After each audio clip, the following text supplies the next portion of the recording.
बोलो जयकारा, बोल मेरे श्री गुरु महाराज की जय। श्री सदगुरुदेव भगवान की जय। श्री नगरी निवासी भगवान की जय। श्री परमहंस दयाल जी महाराज की जय। श्री अद्वैतानंद सच्चिदानंद प्रकाश। आगे टेरी में एक रोज यह इरशाद हुआ कि मनुष्य की जात पात और आंतरिक अच्छे या बुरे भावों का अंदाजा उसकी बोलचाल व्यवहार इत्यादि से मालूम पड़ जाता है कि इसकी क्या जाति और किस वृत्ति का है और इसकी उत्पत्ति किससे हुई है।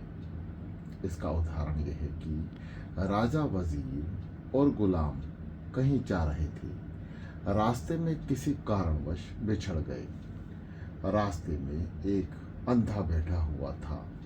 राजा ने पूछा कि कहो प्रज्ञा चक्षु जी, इधर से कोई निकला है? वह बोला, महाराज धीराज, इधर से कोई नहीं गया। राजा के जाने के बाद वजीर ने आकर पूछा कि सूरदास जी, इधर से कोई गया है?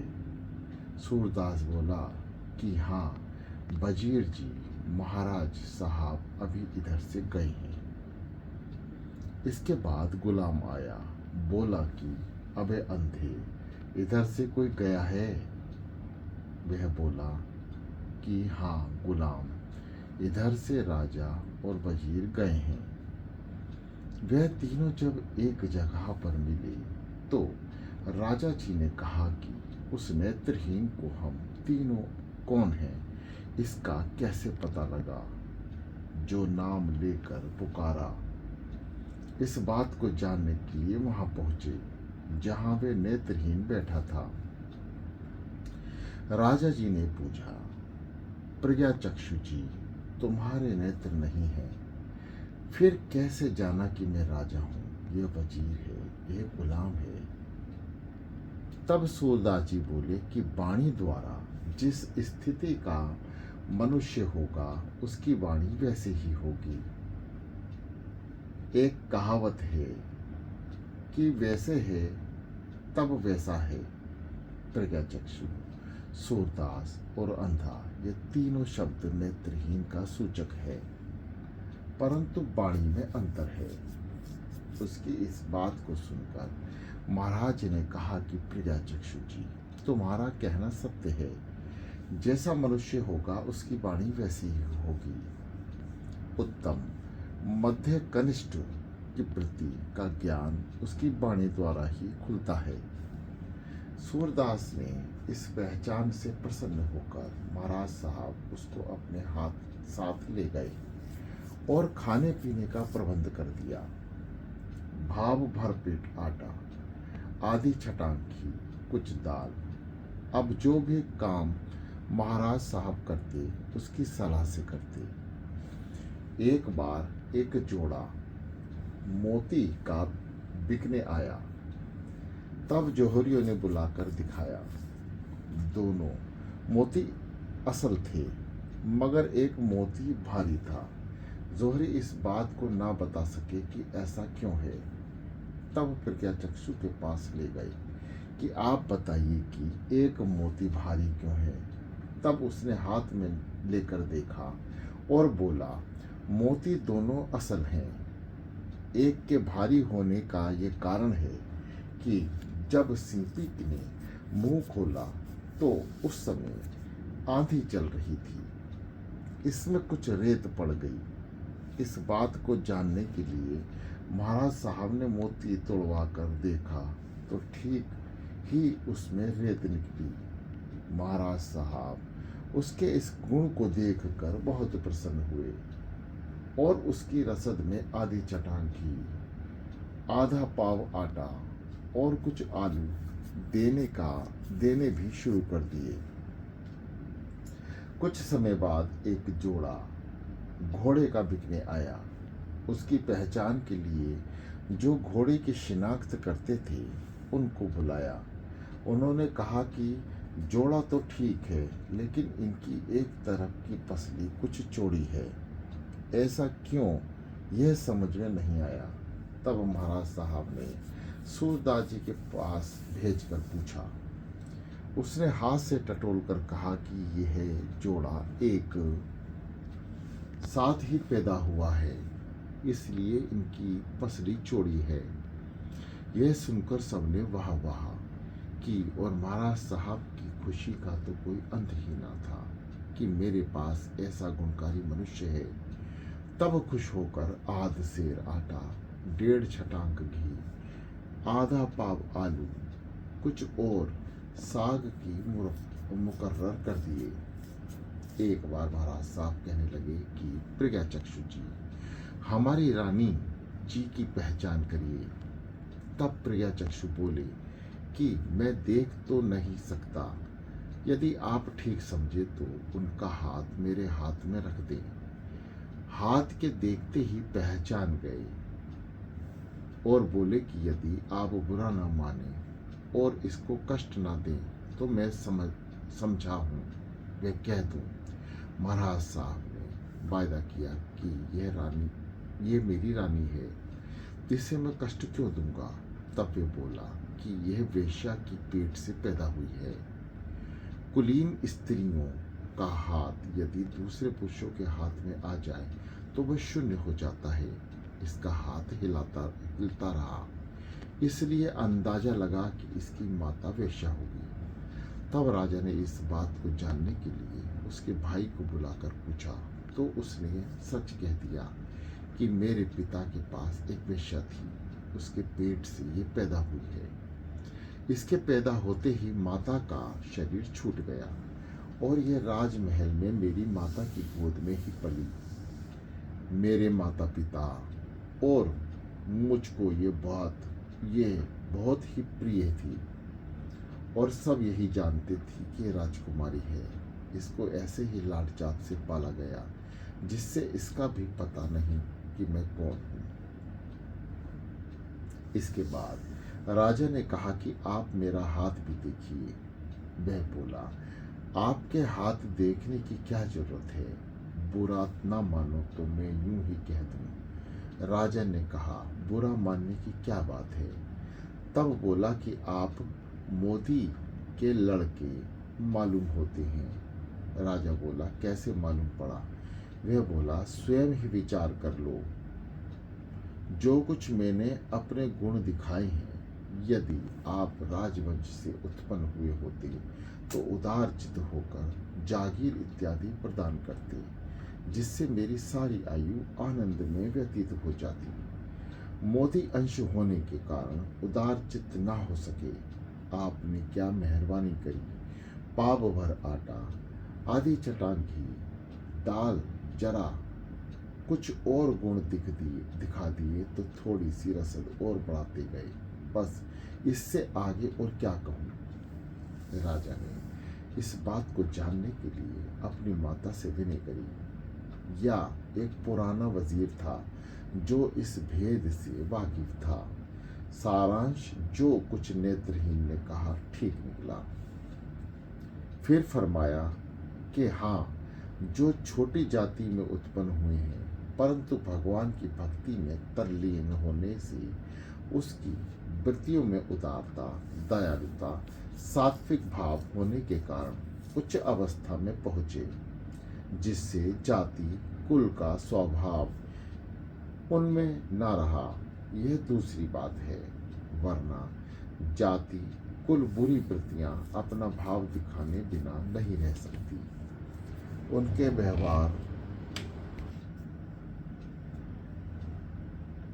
उनके व्यवहार और बोलचाल से भेद खुल जाता है कि यह किस जाति और किस कुल का मनुष्य है। कबीर साहब का वचन है, भले बुरे सब एक से, जब लो बोलत नहीं, जान परत है काक पिक, ऋतु बसंत के माही, बोलत ही पहचानिए, साहू चोर और घाट, अंतर की करनी सबे, निक से मुख की बाट। किसी महापुरुष का वचन है कि कौवे के अंग यदि सोने के हों, उसकी चोंच में माणिक्य और रत्न जड़े हों, और एक एक पंख मणियों से गूंदा हुआ हो, तो कौवा राजहंस नहीं हो सकता। स्वभाव मनुष्य का स्वयं पैदा किया हुआ है। देखो, अब ये विचार शक्ति से काम ले तो स्वभाव बदल भी सकता है। इसलिए मनुष्य को यत्न करना चाहिए तामसी से राजसी और राजसी से सात्विक वृत्ति तक पहुंच जाए। आगे एक रोज इरशाद हुआ कि किसी ब्राह्मण ने किसी साहूकार के पास 4 सहस्त्र रुपये जमा कराए। कुछ समय पश्चात मांगने गया तो साहूकार मुकर गया। तब न्याय के लिए वह राजा के पास पहुंचा। वहां यह निश्चय हुआ कि ब्राह्मण अपने लड़के के सिर पर हाथ रख कर कहे कि कितना रुपए जमा किए थे। यदि 1 सप्ताह के अंदर बालक को कोई कष्ट न हुआ तो समझ जाएंगे कि वास्तव में धन धरोहर के रूप में जमा किया गया था। तब इस साहूकार से धन दिलवा दिया जाएगा। ब्राह्मण ने स्वीकार कर लिया और कचहरी में लड़के को लाकर उसके सिर पर हाथ रखकर कहा कि मैंने 4 सहस्त्र रुपये इस साहूकार के पास धरोहर के रूप में रखा था। उसी समय ब्राह्मण का बालक मर गया। सारी इकट्ठी जनता ने उसे भला भला कहा कि तूने झूठी शपथ लेकर अपना अपमान कराया और बालक की जान भी गंवाई। बेचारा ब्राह्मण बहुत लज्जित हुआ और मृतक को शमशान भूमि में दाह संस्कार के लिए ले गया। वहां बैठकर विचार करने लगा कि मैंने धन धरोहर रखा था, शपथ भी सच्ची ही उठाई, फिर भी परिणाम उल्टा क्यों। इतने में एक बहुत ही वृद्ध पुरुष वहां आया और ब्राह्मण ने सब समाचार वृद्ध से पूछने पर कह सुनाए। उसने कहा कि धैर्य धरो, तुम्हारा बालक जीवित हो जाएगा। उसके पश्चात दूसरा वृद्ध आया। उसने सब हाल पूछकर ब्राह्मण को साहस दिलाया कि तुम्हारा बालक जीवित हो उठेगा। उसके जाने के पश्चात तीसरा वृद्ध वहां पहुंचा और ब्राह्मण को यह सब समाचार सुनाकर सांत्वना दी कि चिंता मत करो, तुम्हारा बालक जी जाएगा। इसके चले जाने पर चौथा पुरुष आया और सब समाचार सुनकर ब्राह्मण से कहा कि मुझसे पहले और कोई मनुष्य यहाँ आए थे और तुम क्या उनको जानते हो। ब्राह्मण ने उत्तर दिया कि 3 वृद्ध आए थे, परंतु मैं उनको जानता नहीं कि वे कौन थे। तब वे बोला कि वह तीनों सतयुग, त्रेतायुग और द्वापर युग थे और मैं कलयुग हूँ। मैं इस युग का राजा हूँ और झूठ मेरा मंत्री है। तुमने सत्य बोलकर मेरे मंत्री झूठ का बड़ा अपमान किया, इसलिए उसने रुष्ट होकर तुम्हारे पुत्र को मार दिया है। तुम इस मृतक को उठाकर फिर राजा की कचहरी में ले जाओ और कहना कि है राजन, मेरी याद भूल गई। मैंने साहूकार को 4000 नहीं वरना 8000 रुपये दिए थे। अब मैं फिर शपथ लेता हूँ, यदि सत्य है तो मेरा मरा हुआ पुत्र फिर जीवित हो जाए। इस पर राजा ने फिर साहूकार को बुलाया और सब समाचार कह दिया। साहूकार ने यह बात स्वीकार कर ली और ब्राह्मण ने मृतक पर हाथ रखकर शपथ ली कि मैंने इस साहूकार के पास 8000 रुपये धरोहर रखा हो तो मेरा पुत्र जीवित हो जाए। शपथ लेते ही बालक जीवित हो गया।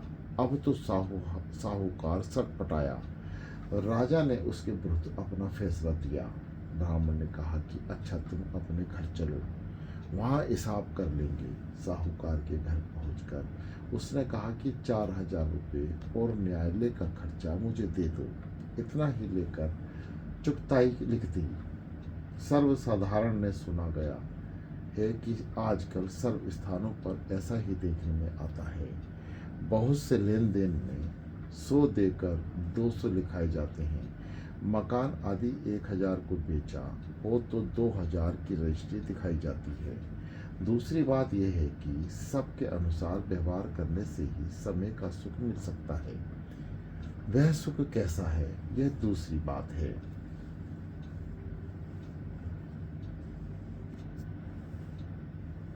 आगे,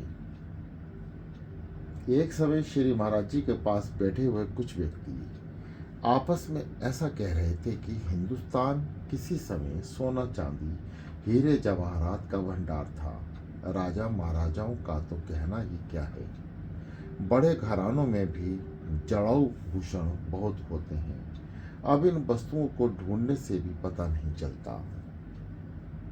उनकी ये बातें सुनकर श्री महाराज जी ने फरमाया कि हीरे जवाहरात सच्चा धन नहीं है। हर देश की सभ्यता और सत्य शस्त्र ही वास्तविक धन है। उनको ही देश में सुरक्षित रखना चाहिए। श्री वेद व्यास जी, श्री वाल्मीकि जी, श्री तुलसीदास जी आदि बड़े बड़े महात्माओं ने सच्चे हालात लिखकर हिंदुस्तान पर ही नहीं वरना सारे संसार पर बड़ा भारी उपकार किया है।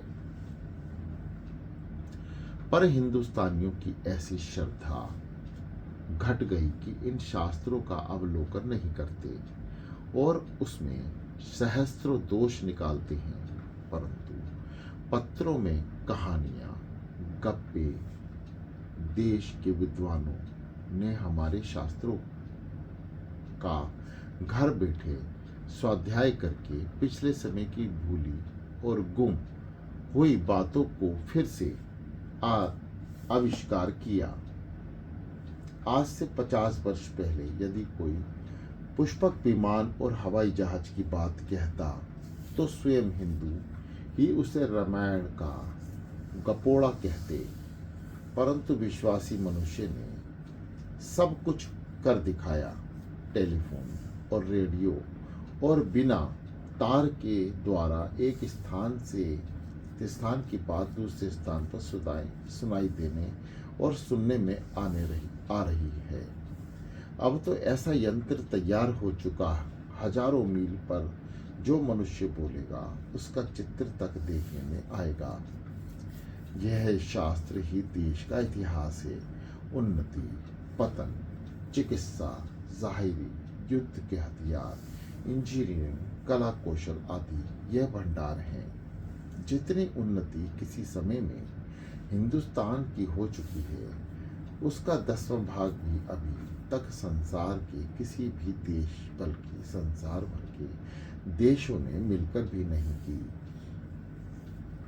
उदाहरण के रूप में पहला चिकित्सा को लो कि पार्वती जी ने कुंदनपुर निवासी बावन नाम के ब्राह्मण को जो कि सांप से मर गया था फिर जीवित कर दिया।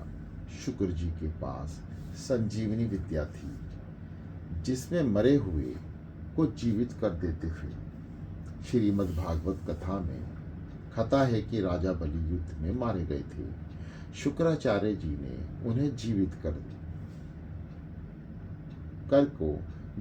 देते थे। शुक्राचार्य जी उन्हें जीवित कर दिया। दूसरा, सुषेण वेद ने लक्ष्मण जी को संजीवनी बूटी खिलाकर जीवित किया। तीसरा, च्यवन ऋषि जो बूढ़े से युवा बना, औषधियों के प्रयोग से संतान पैदा करने के 2 बहुत ही उदाहरण मिलते हैं।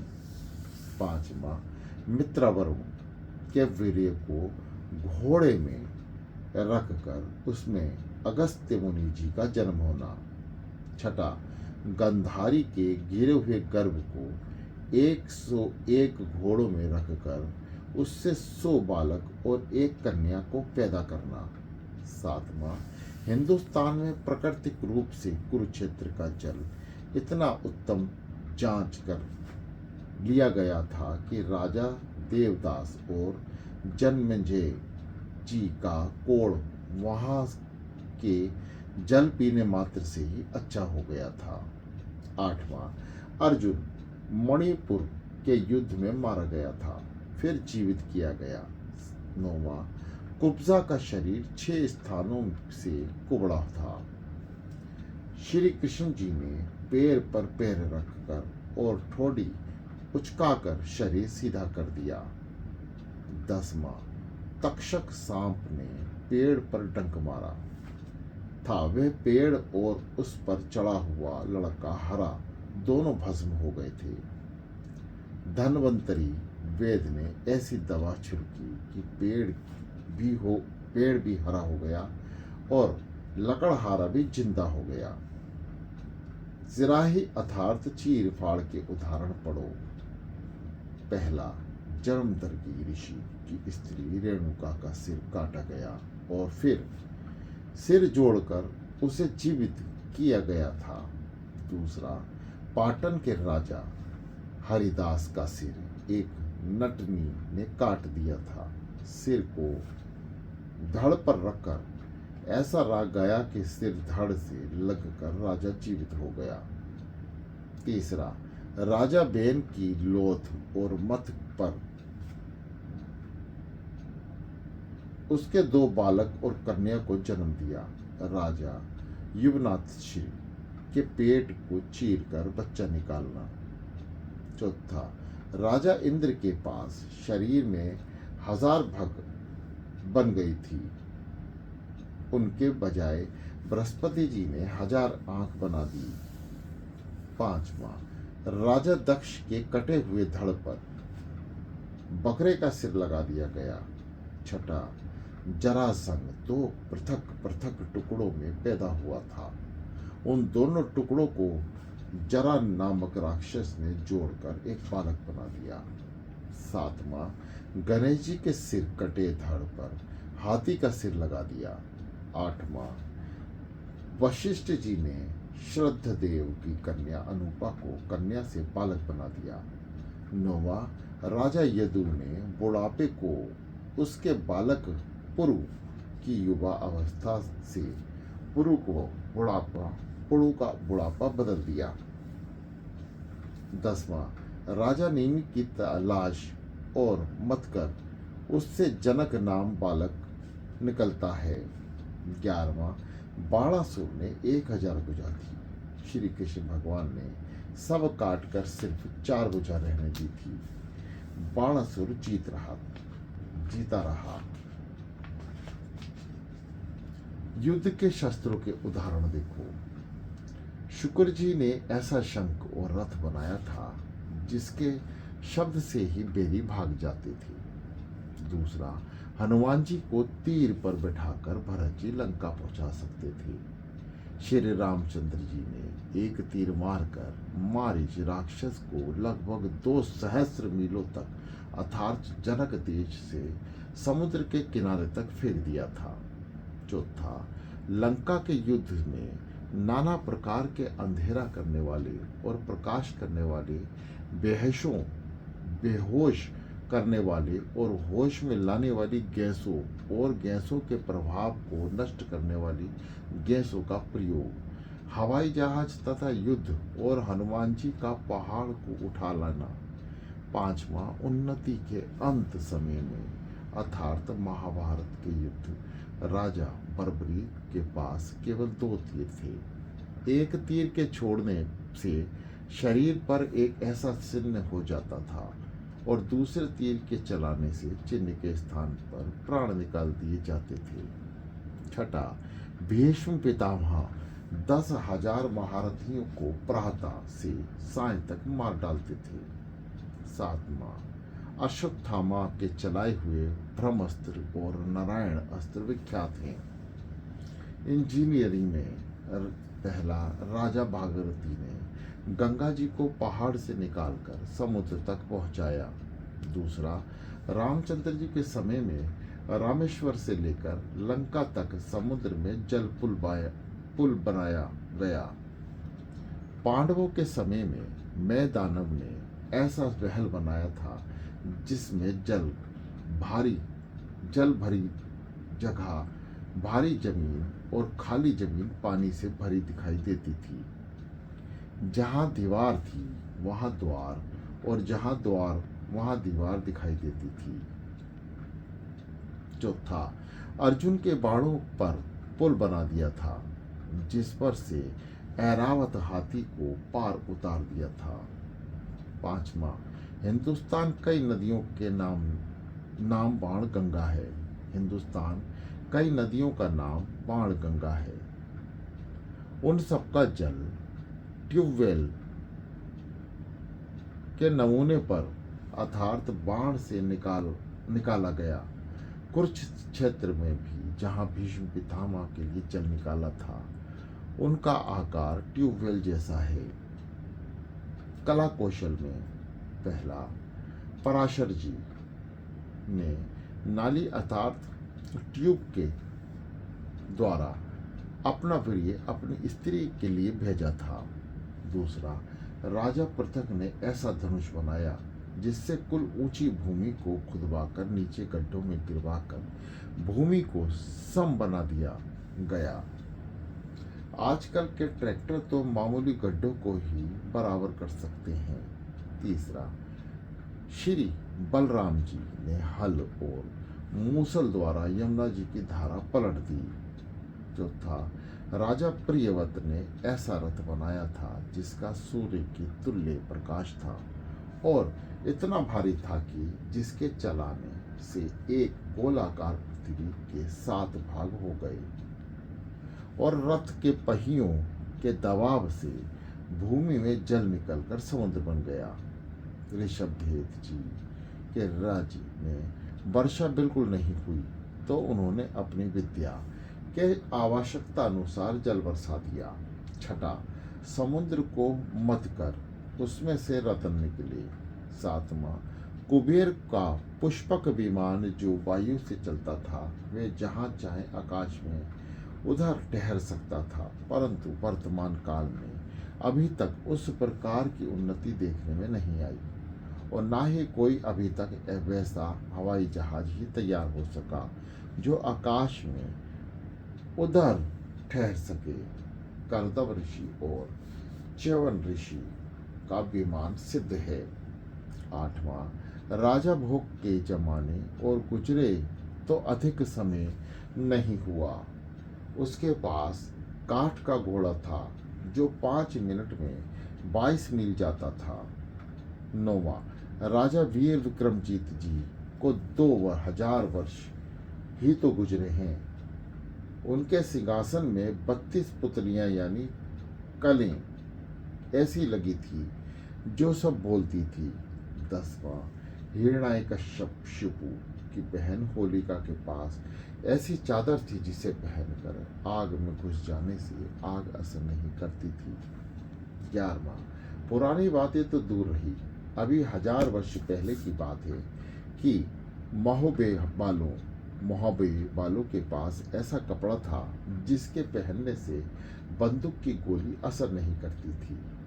सेला बंद रहा, दक्षिण का गोली लगे सर्द हो जाए, परंतु हिंदुस्तान में एक ऐसा सेला था जिसमें गोली असर नहीं करती थी, ठंडी पड़ जाती थी। वर्तमान उन्नति के इस काल में अभी तक कोई ऐसी हवाई जहाज तैयार नहीं हो सका जो आकाश में इधर उधर ठहर सके। कर्दम ऋषि का विमान, च्यवन ऋषि का विमान, ये विमान अपनी इच्छा से चलते थे, जहाँ भी नभ में, थल में, जल में, कहीं चाहे वहाँ ठहरा लो, जब तक चाहते थे वहीं स्थित रहते थे। इतिहास का क्रम राजा महाराजाओं की वंशालियों और उनके समय की सभ्यता और जिस प्रकार से परिवर्तन, क्रांतियाँ, उन्नति और पतन होते हैं, वे बहुत ही सुंदर से लिखे हैं। भिन्न भिन्न मतों, वर्णों और आश्रमों का विभाग, एक दूसरे वर्ण में विवाह होने से संतान पैदा हुई, उसका विवरण, मनुष्य के रहन सहन की ढंग आदि, ऐसे ही कोई भी इस प्रकार हर कला कौशल, ऐसी कोई भी बात नहीं है जो कि शास्त्रों में ना हो आई हो और वह अति उत्तम, यथार्थ और रोचक और मनोहर भाषा में उल्लेखित है। इस प्रकार हर कला कौशल पाप कर्म करने का दंड और पुण्य कर्म का अच्छा फल। कोई भी बात ऐसी नहीं है जिसका एक भाग में गीता जैसी उत्तम वैज्ञानिक फिलॉसफी लिखी है। और महाभारत के लिए तो लिखा गया है कि संसार की कोई ऐसी बात नहीं है जो इसमें ना हो, और जो बातें इसमें नहीं है वह तो दुनिया में भी विद्यमान नहीं हो सकती। इन शास्त्रों के उत्तम होने का कारण यह है कि यह सब अनुभव महात्माओं के लिए हुए हैं, और अनुभव सिद्ध बात सदैव ही ठीक रहती है और सत्य प्रमाणित होती है। श्रुतियां तो अनुभव सिद्ध हैं, उनके अतिरिक्त स्मृतियां भी ऐसे ही महात्माओं की बनाई हुई हैं। इसी कारण 18 स्मृतियां होने पर भी सबका मूल और तत्व एक ही है। हाँ, देश बातों का हजारों वर्ष पहले ही, देश काल और पात्र के कारण कुछ भेद कहीं कहीं दिखलाई देते हैं। इसमें भी अपने अनुभव से बहुत सी भविष्य की बातों का हजारों वर्ष पहले ही उल्लेख हुआ है। जैसे पराशर स्मृति में लिखा है कि कलयुग में 5 बातें ठीक न हो तो अंतःकरण भी सभा में चाहे बुद्धि का स्थान उत्तम है, परंतु इंद्रियां ज्ञान होने के कारण अपनी बुद्धि से अनुभव और निश्चय हुई बात भी अदालती बतलाती रहती है। इस प्रकार इंद्रियां ज्ञान के बल पर बनाए गए शास्त्र भी विश्वास के पात्र नहीं हो सकते। आजकल के कानून की भी यही अवस्था है कि आज बनता है और 2-4 दिन में ही उसे बदलने या रद्द करने की आवश्यकता हो जाती है। हमारे सुनने में आया है कि कैलाश महादेव की यात्रा में हिमालय को पार करके मुकाम तकलाकोट है। उसके पास पहाड़ पर एक ग्रंथालय है जिसमें प्राचीन समय के बड़े बड़े ग्रंथ सुरक्षित रखे हैं। हिमालय में और भी इस तरह के ग्रंथालय सुने जाते हैं। बोलो जयकारा, बोलो मेरे श्री गुरु महाराज की जय।